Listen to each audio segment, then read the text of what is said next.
Lord of the Mysteries. Chapter 769. Sacrificing to Oneself. 10 at night. Backlund was drizzling again as a thin fog produced a blurry sense of beauty amidst the street lamps. Isengard Stanton's assistant, Bowen, surveyed the bottom level once before walking to the side of the oriel window and was prepared to shut the final window. At that moment, a shadow scuttled in and landed firmly on the protruding wall. It was a blue, short-furred stray cat.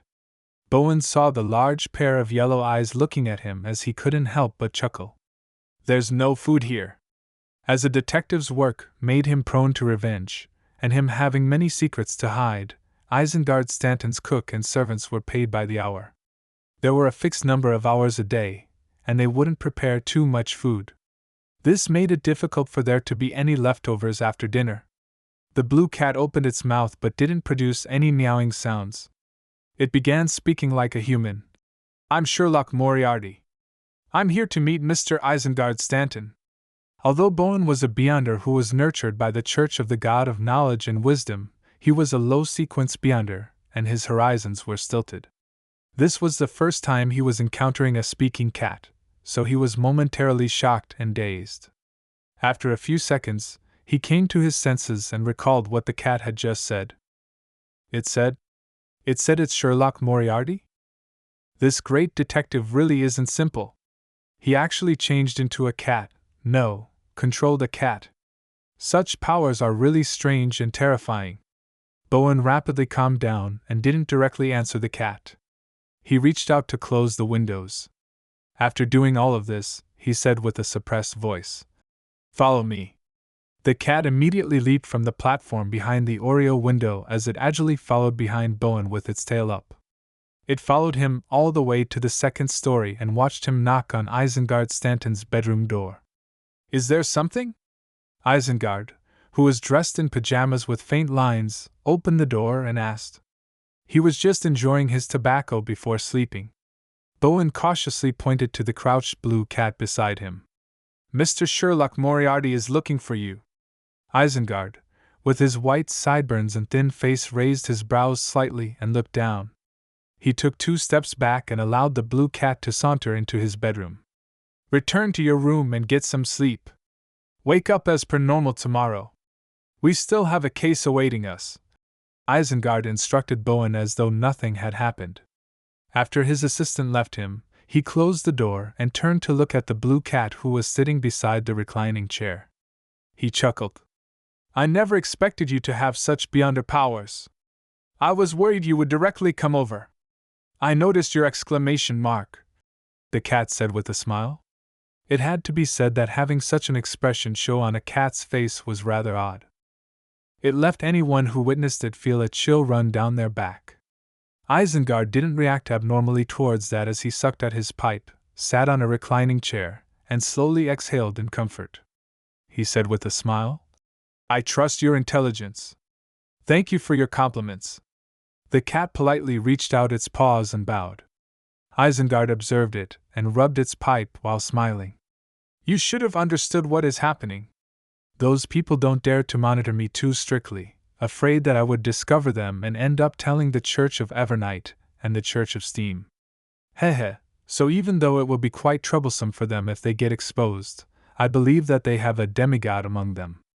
This is a deduction and is also based on certain feedback. After all, I've lived on this street for years. Therefore, humans and animals wouldn't be stopped from entering my house. I believe you've already figured that out. But when leaving, you'll definitely be tailed and tracked. Do you have the means to evade their tracking? The sum of money isn't a small one. Bringing it out would be quite conspicuous. Let me think. Were you planning on conferring with me in order to get me to deposit the money into a particular bank account, and then you'll find many people to withdraw them in different parts of Backlund? Upon saying that, Isengard said with a self-deprecating smile, This is the best solution I can think of, but carrying it out would be extremely troublesome. The cat didn't give a direct response as it gave a deep chuckle. I only need you to lend me an empty room and 3 candles. No problem. Isengard didn't press the issue as he said. The shares were sold for £12,000. The buyer is the daughter of Earl Hall, Audrey. Well, the hiring of lawyers and accountants, as well as the publishing of the advertisements, cost a total of £600. In addition, there was a 0.5% stamp duty and 20% D-type taxes. So at the end of the day, there's only £8,940 left. D-type taxes were a tax on commercial, financial, and specialized income. There's tax. More than £2,000 are gone just like that. The cat's expression instantly froze. Klein was formerly a nighthawk, and his salary was tax-free. Later, as a private detective, his income was difficult to be monitored, so he never declared his income for tax purposes. Later, he became an adventurer, and since the bounties targeted at pirates enjoyed concessions, there was no need for him to pay taxes on them. Hence, he never realized that tax was something he needed to pay. Therefore, back when Isengard Stanton had mentioned taxes, he hadn't taken it to heart, believing that it wouldn't be much. However, reality had given him a heavy beating. As for why there weren't any taxes for the share transaction the previous time, taxes were waived by the lone government for initial investments related to inventions, as a way to foster inventions. After a brief silence, the cat's whiskers moved as it said, "All right, give me the cash. And move it to the empty room. There's no problems with the money, right? I've already checked them. They wouldn't do any cheap tricks on that, as it would be an insult to my intelligence." Isengard stood up with his pipe. "Remember to send me a signed letter of confirmation by mail later." "It's already on its way," the cat replied, prepared. Isengard walked to the safe inside the master bedroom, using a passcode and key to open it. Then, he took out stacks of cash, and he stuffed them into different briefcases. Following that, he left the master bedroom with these briefcases and entered a guest room diagonally opposite the master bedroom. "Check it." Isengard placed the briefcases filled with cash on the ground as he said to the cat that followed him in. "I trust you," the cat said after taking a few glances. Isengard nodded and pointed to the cabinet. "There are candles inside." With that said, he left the door, held the doorknob, and said with a smile, "I'm really curious how you would leave. I believe it will be a very exciting magic show." Isengard Stanton closed the door with a click, leaving the guest room silent and bleak. At the cat's side, a figure dressed in a dark red coat and an old triangular hat appeared. It was none other than Klein's marionette, Wraith Senior. He found the candles and quickly set up a simple altar. Skipping over many of the first few steps, he directly muttered in Elvish, "Blessed of the sea and spirit world, guardian of the Rorstad archipelago, ruler of the undersea creatures, master of tsunamis and storms, the great Calvetua. Your devoted servant prays for your attention. I pray for you to take his offerings. I pray for you to open the gates to your kingdom." The wind inside the wall of spirituality suddenly grew in intensity, as Senor quickly sliced the back of his hand and threw out a few drops of blood. As a Sequence 5 wraith, everything on him was material that was rich in spirituality. The strong winds sucked up the blood, howling as it drilled into the candle flame that symbolized sea god Calvetua. The flame burgeoned, forming an illusory door filled with magic labels and symbols. After about 10 seconds, the door let out a heavy creak as it slowly opened. One by one, Senor lifted up the briefcases filled with money and threw them into the illusory door. When there was almost none left, the gold coin he stored in his body flew out and landed on the altar. The wraith's figure then disappeared, projecting onto the smooth side of the gold coin.